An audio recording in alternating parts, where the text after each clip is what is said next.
जय हिंद दोस्तों। जैसे आप लोगों को पता है बिहार डीएलएड का एग्ज़ाम आपको 30 मार्च को जो है ना 30 मार्च से आपका स्टार्ट होने वाला है। 30 मार्च से तो जाहिर सी बात है आप लोग तैयारी कर रहे होंगे।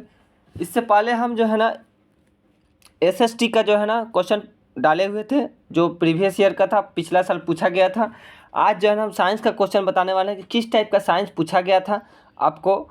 और एक और चीज़ बता दूं, इससे पहले जो आपका बिहार डीएलएड का एग्ज़ाम हुआ था उसमें भी हमने वीडियो बनाया था। उसमें भी बहुत सारे लोगों को हेल्प मिला है और सभी ने कमेंट किया था कि सर आपका वीडियो बहुत अच्छा लगा, बहुत हेल्प मिला। तो आप लोग जो हम बताते हैं उस हिसाब से तैयारी भी कीजिए। और ज़्यादा दिन बचा हुआ नहीं है, ज़्यादा से ज़्यादा आप लोग जो है ना सेट बनाइए और टॉपिक कुछ जो है ना सिलेक्टेड टॉपिक भी पढ़िए, जिससे आपको ज़्यादा से ज़्यादा फ़ायदा हो। अगर कहीं किसी टॉपिक या कुछ अगर पूछना हो, कुछ डाउट हो, तो आप मेरे व्हाट्सएप पर मैसेज कर सकते हैं। ये मेरा व्हाट्सएप नंबर है 970089333970। इस पर आप मैसेज कर सकते हैं और पूछ सकते हैं। इससे रिलेटेड जो है ना डीएलएड से रिलेटेड कोई भी कुछ पूछना हो तो आप पूछ सकते हैं। तो चलिए स्टार्ट करते हैं आज का प्रश्न। देखिए साइंस का किस टाइप से जो प्रश्न पूछा गया था, ये पिछले बार जो है प्रश्न पूछा गया था उसी को हम लेकर आए हैं। पहला प्रश्न है आपका, संयुक्त राष्ट्र पर्यावरण कार्यक्रम यूएनईपी का मुख्यालय कहाँ पर स्थित है। तो देखिए संयुक्त राष्ट्र पर्यावरण कार्यक्रम का जो मुख्यालय है ये आपका कहाँ पर स्थित है, नैरोबी। नैरोबी कहाँ पर है, केन्या। केन्या में जो है ना आपका इसका मुख्यालय आपको देखने को मिलेगा। चलिए नेक्स्ट अगला प्रश्न है, बाय बिलियन डैश होने पर कोशिका का आयतन बढ़ जाता है। बाय बिलियन में क्या होने पर कोशिका का आयतन जो है ना आपका बढ़ जाता है। तो देखिए बाय बिलियन कहा है जिसमें कोशिका का आयतन आपका बढ़ जाता है, ये होता है आपका हाइपोटोनिक। इसको क्या बोला जाता है, हाइपोटोनिक। बाय बिलियन में हाइपोटोनिक होने पर कोशिका का आयतन क्या हो जाता है, बढ़ जाता है।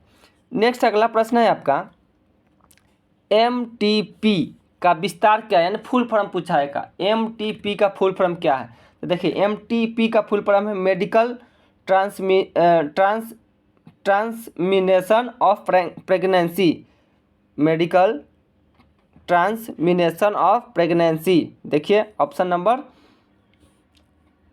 डी कौन हो जाएगा, option number D, medical termination of pregnancy, MTP का फुल फॉर्म होता है। नेक्स्ट अगला प्रश्न है आपका, जड़त्व का एसआई मात्रक क्या है। जड़त्व का एसआई मात्रक क्या है, तो देखिए जड़त्व का एसआई मात्रक जो हो जाता है आपका क्या हो जाता है, केजी हो जाता है, केजी जड़त्व का एसआई मात्रक। नेक्स्ट अगला प्रश्न है आपका, अगला प्रश्न है, निम्नलिखित में से कौन गुणसूत्र में मौजूद होता है। कौन इसमें जो है ना गुणसूत्र में मौजूद होता है, तो देखिए गुणसूत्र जो होता है आपका डीएनए प्रोटीन तथा गुणसूत्र बिंदु से मिलकर बना होता है। किससे, एक आपका हो गया डीएनए, दूसरा हो गया प्रोटीन और तीसरा एगो आपका ये हो जाएगा गुणसूत्र बिंदु। तो ऑप्शन नंबर बी सही हो जाएंगे। कौन, ऑप्शन नंबर बी आपका सही, गुणसूत्र बिंदु। नेक्स्ट अगला प्रश्न है, निम्नलिखित में कौन सा तत्व नहीं है। 4 ऑप्शन दिए गए, इसमें बताना कौन सा तत्व नहीं है। देखिए मार्बल जो होता है वो होता है CaCO3। ये मार्बल का हो जाता है। ऑक्सीजन का आप लोग जानते हैं वो हो जाता है। ब्रोमीन का जो है ना Br हो जाता है और जिंक का जो है ना Zn हो जाता है। ब्रोमीन का हो जाएगा आपका Zn आपका ब्रोमीन का होता है। देखिए ये जो होगा आपका ये आपका यौगिक है, तत्व नहीं है। CaCO3 क्या हो जाएगा, यौगिक हो जाएगा। तो ऑप्शन नंबर ए सही हो जाएगा, मार्बल। नेक्स्ट अगला प्रश्न है, अगला प्रश्न देखिएगा, निम्नलिखित में से कौन, क्या बोले हैं, कौन कवक के उदाहरण है। पूछा है कौन कवक के उदाहरण है। तो देखिए ईस्ट है, टॉड स्टूल है, पुकिनिया है, ये सभी जो है ना आपका कवक के उदाहरण थे। इनमें से सभी सही हो जाएंगे, इनमें से सभी जो है ना सही हो जाएंगे। नेक्स्ट अगला प्रश्न है आपका,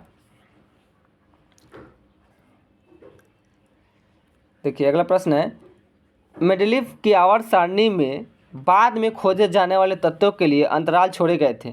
निम्नलिखित में से किस तत्व के बाद में आवर्त सारणी का स्थान मिला है।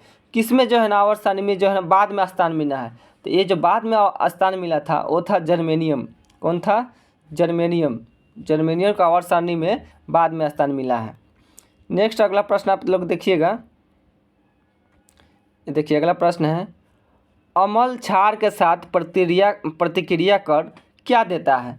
तो देखिए अम्ल अभी बहुत बेसिक क्वेश्चन है। अम्ल और क्षार से प्रतिक्रिया करता है तो लवण और जल देता है। तो इसमें से ऑप्शन नंबर सी सही हो जाएगा, सी, लवण और जल।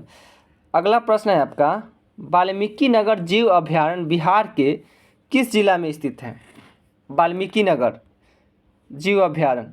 तो देखिए वाल्मीकि नगर जीव अभयारण्य जो है आपका कहाँ पर है? पश्चिमी चंपारण में है। पश्चिमी चंपारण जिला जो है पश्चिमी चंपारण, इसमें आपका वाल्मीकि नगर है आपका। नेक्स्ट अगला प्रश्न है आपका,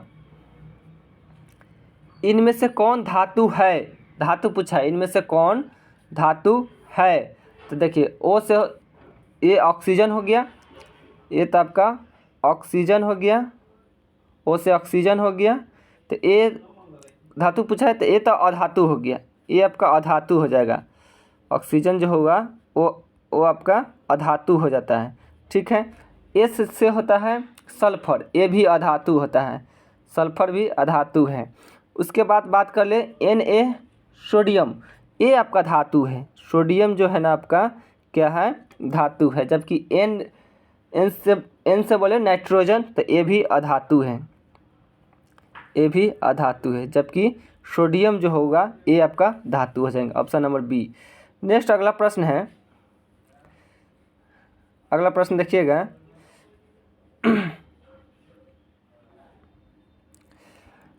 अगर किसी वस्तु का विस्थापन समय के साथ समानुपाती हो तो वस्तु गति कर रही है क्या? मैंने फिर से क्वेश्चन सुनिएगा। क्वेश्चन है, किसी वस्तु का विस्थापन समय के वर्ग के समानुपाती हो तो वस्तु गति कर रही है। वस्तु गति कर रही है, 4 ऑप्शन दिए गए, इसमें से आपको बताना है कौन सा सही हो जाएगा। तो देखिए वस्तु जो होगा एक समान त्वरण से गति कर रही है, एक समान त्वरण से गति कर रही है। जब अगर किसी वस्तु का विस्थापन समय के वर्ग के समानुपाती होती है तो वस्तु की गति एक समान त्वरण से गति कर रही होती है। चलिए नेक्स्ट अगला प्रश्न देखिएगा। नेक्स्ट प्रश्न है आपका, बैटरी से प्राप्त विद्युत धारा किस प्रकार की होती है? बैटरी से पूछा है। तो देखिए बैटरी जो होता है डीसी कनेक्टर होता है, डीसी डायरेक्ट करंट होता है, एसी अल्टरनेटिव करंट होता है। तो ये जो होता है ना बैटरी से प्राप्त विद्युत होता है, ये क्या होता है? डीसी होता है। किस प्रकार की होती है? तो डीसी का फुल फॉर्म बोले तो डायरेक्ट करंट, जबकि एसी का फुल फॉर्म बोले तो अल्टरनेटिव करंट होता है। नेक्स्ट अगला प्रश्न है, गाय की स्वदेशी या देसी नस्ल की विशेषता क्या है? तो देखिए स्वदेशी या देसी नस्ल की विशेषता करें तो दीर्घ अवधि तक यह दूध देना, ये भी सही है। अल्प अवधि तक दूध देना, ये भी सही है। तो यहाँ पर आपका दोनों सही हो जाएगा, दीर्घ अवधि तक दूध देने वाली तथा अल्प अवधि तक दूध देने वाली दोनों प्रकार की नस्लें मौजूद हैं गाय का। अगला प्रश्न देखिएगा, 4 द्रव ABCD का अपेक्षित घनत्व 1.26, 1, 0.8, 3.5 एक वस्तु को इन सभी द्रवों में बारी बारी से डुबाया जाता था। इनमें से किस द्रव में उस वस्तु को ज़्यादा से ज़्यादा हिस्सा डूबा रहेगा? किस में? तो देखिए एक है 1.26, 1, 0.8, 13.5 इतना दिया गया है। किस में जो है ना ज़्यादा जो है ना डूबा हुआ रहेगा? तो देखिए जिस द्रव का घनत्व कम होता है, जिस द्रव का घनत्व कम रहता है उसमें उस वस्तु उसमें ज़्यादा डूब जाती है। अर्थात द्रव सी, देखिए सी, इसका घनत्व कम है, 0.8 है। कितना है? 0.8। तो ये जो वस्तु जो होगा 0.8 वाला, ये संपूर्ण वस्तु जो है ना इसमें डूब जाएगी। तो ऑप्शन नंबर कौन सा हो जाएगा? 0.8। तो ABC, सी सही हो जाएंगे, ABC, सी नंबर यानी 0.8 हो जाएगा इसका आंसर। इसका आंसर आपको सबसे कम यही ना 0.8 सही हो जाएगा। नेक्स्ट अगला प्रश्न है आपका, द्रव का गैस में बदलना क्या करता है? देखिए द्रव है, द्रव से गैस में बदलना तो इसको वाष्पीकरण बोलते हैं। वाष्प में बदलता है, द्रव से वाष्प में बदलता है तो वाष्पीकरण बोलते हैं।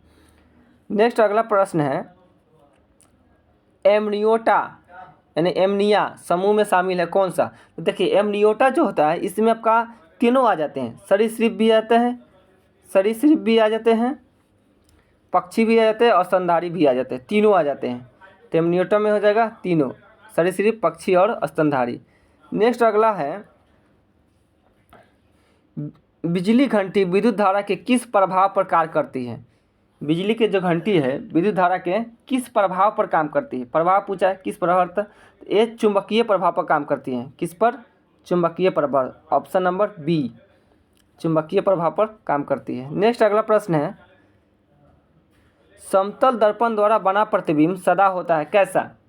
तो देखिए समतल दर्पण द्वारा जो प्रतिबिंब होता है वो कैसा होता है?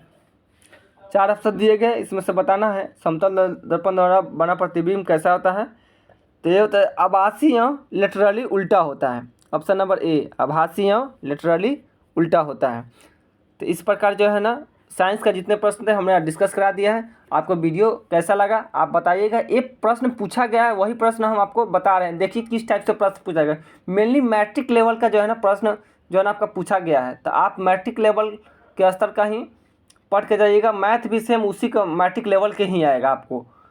और विश्व इतिहास से जो है ना 4-5 प्रश्न पूछे गए थे, तो विश्व इतिहास जरूर देख लीजिएगा। और धातु ये सब वाला जो है ना केमिस्ट्री से सब प्रश्न जो है ना दर्पण ये सब का प्रश्न जरूर देख कर जाइएगा। और भी कुछ हेल्प हो तो आप कमेंट कर सकते हैं या मेरे व्हाट्सएप पर मैसेज कर सकते हैं। तब तक के लिए जय हिंद, जय भारत।